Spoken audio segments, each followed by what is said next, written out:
Good evening, YouTube. Welcome back.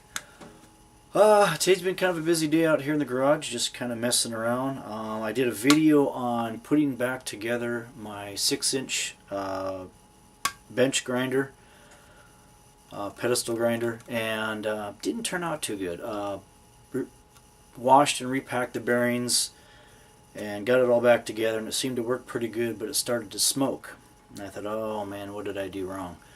So, yeah, so with that we found out what the problem was. And it's actually kind of a blessing in disguise. It was kind of a bittersweet thing. It was kind of neat to get it back going again, even though all it really needed was a bearing repack. I'm glad I didn't buy new bearings for it. And that was only one of many things. We kind of also out here in the garage did a Predator and a Hitachi competition. I'll post that video, and there was something else I was going to post. Anyway, this one will probably post before the one of me putting this back together. So in case you guys are wondering what I'm talking about, this is the case of what's left. And this is a 1980s, early 80s, like 81, 82, Taiwanese made 6-inch bench grinder or pedestal grinder. Have used it a lot. It's got a lot of hours on it. I've never been nice to it. Well, I should say this is it's polished.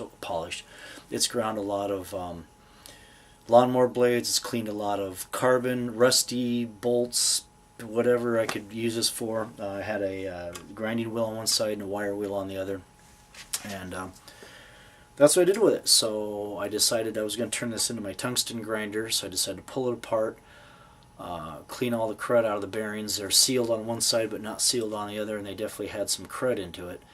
Not a good thing. So took it apart, cleaned the bearings, packed them, put it back together, and it worked.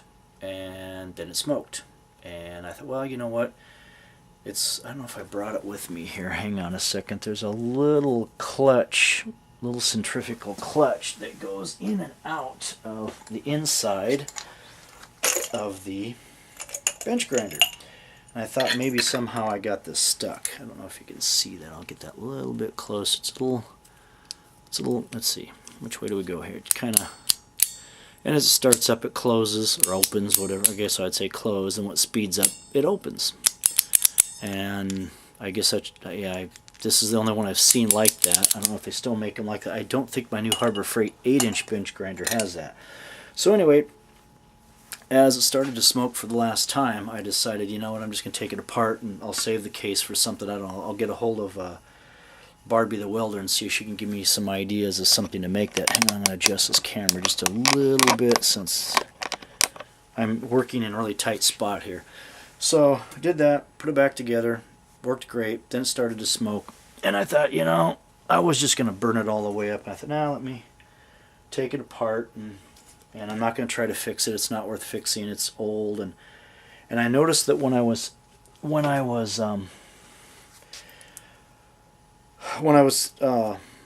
putting it together, I noticed there's some, and this is the inside. So if you've never seen the inside of a bench grinder before, this is the windings, and this was what was on the inside.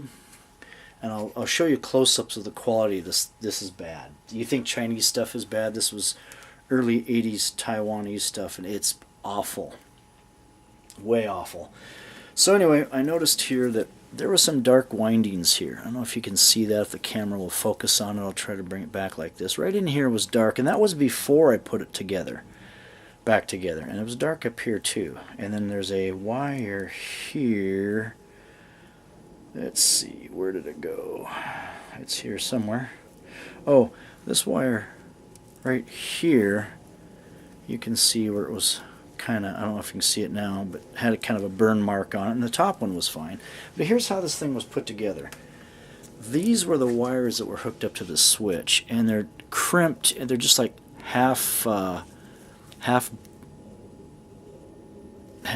we'll just say half, twisted and crimped, not soldered, not anything. They were just open, stuck on a little eyelet there, and it just, I mean, like, you got to be kidding me. These little guys here, this is how they were attached to this little guy. And this was some type of a ring that centrifugal clutch pushed up against.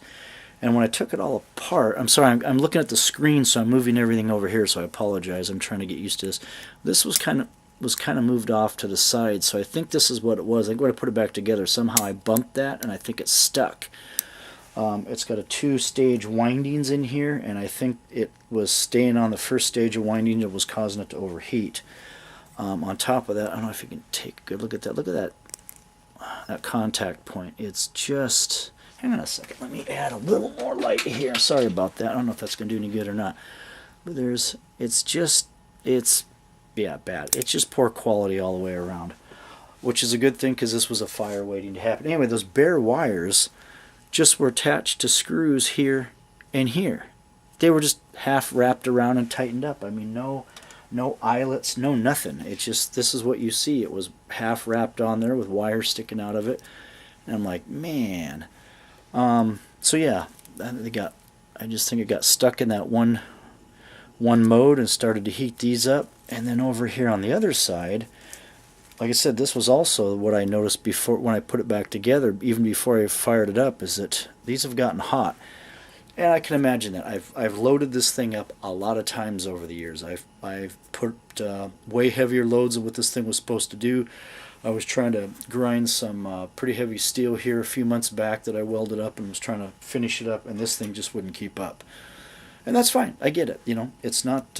It's for what I paid for it. It served me well, and now it's time to go. So it's kind of a blessing. Pick up a new grinder, something hopefully better quality than this. Even though this lasted over 30 years, it's a fire waiting to happen. So it's kind of a blessing that broke. Also, what I found was just really terrible. This is the shaft where each wheel goes on side, and this is your center that goes inside that big coil. And I don't know if you can see this. This is once again, I'm putting it over here to the screen. This is awful. I don't know if you can see that. I'll try to. This is literally how this was. I don't know if I want to call it machined, for lack of better terms, because you can see that. And this isn't something that's been dropped. This is how I pulled it out of here. I don't know if you can see that divot in there. That's crazy. Look at this. You got to be kidding me. And the thing's all wavy and stuff. This is supposed to be smooth, and you know, it's obviously some kind of a pushed on, pressed on, just, I don't know. It's terrible. Anyway, very bad quality. Like I said, it's lasted over 30 years. I bought it in early 81 for next to nothing. It was on sale or something. Something I couldn't pass up. Ooh. And that's fine. That's fine. It's time to put it to rest. I'm not heartbroken about it. I'm glad I really didn't get it going again, because I honestly think that it would have been not too long before it actually just caught on fire. A lot of times with these older motors like this, if you notice, they're the shiny kind of gold. See, once again, I'm putting it over in the screen. Sorry about that. The shiny kind of gold or copper type color is a enamel coating on these wires. And sometimes over time, with usage and heat and all that crap, this will actually start to break down. And once these wires start to short, that's the end of it. They're just not really designed to last forever. Anyway, that's that. What else have I got for you? I think that's about it. I'm going to find out what I'm going to do with this case. I bet you don't have a grinder without just a grinder case without the inner workings. I don't know why I'm keeping it. I don't know if I will weld something with it, make something. I don't know, maybe make a piggy bank of some sort. I don't know. Okay, that's really all I got. It's been a busy day. Like I said, I've got a video of Predator Hitachi competition. I got out and did a little bit of welding with my little Central Electric cheap Eula Harbor Freight welder, just for S&G. Every time I get ready to get started on stuff like that, it's always getting dark, and you just can't do it. So I need to get some stuff, make some room so I can actually weld in the light and actually improve, rather than get out there just about dark time and decide I want to do something. So that's all I got. Thanks for stopping by. Please comment, rate, and subscribe, and I'll try to have some more fun stuff. I'm still pretty new at this whole video thing, so bear with me. Lots of projects, lots of odds and ends and stuff. So anyway, have a good night. Thanks a lot. Bye.